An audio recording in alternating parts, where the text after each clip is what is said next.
Okay, so everything has dried on my crystal and I've already added some little extras to this, which I thought I was videoing, but I actually wasn't. So, par for the course today, it's all good.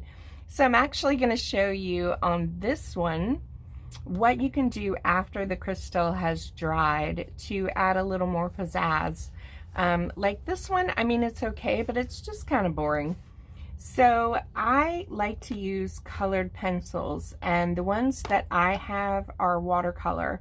But if you don't have those, it's not a big deal because I'm not using these with water. So it really doesn't matter. Any type of pencil, colored pencil will work. So I just like to grab colors within the family and sometimes even opposite of what I've been using. So here I've got a really bright pink tone, and I use them lightly and somewhat sparingly too, just to add a little extra pizzazz and brightness to some areas. So just lightly going in with a little extra color here and there.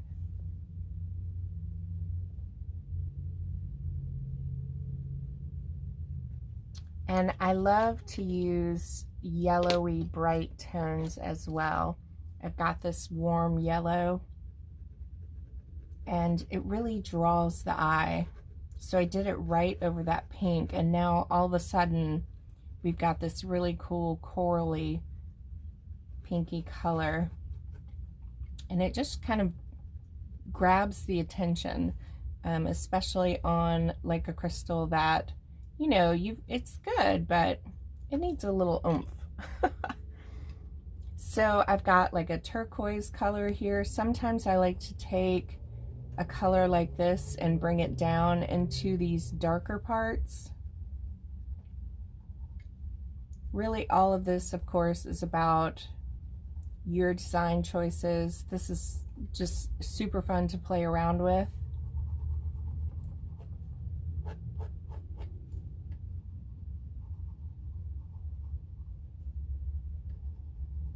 And, you know, you could just color the whole thing too, so don't go too overboard, I guess, or go overboard, what the hey. So already it looks more appealing. It's just more eye-catching and just more character within your crystal.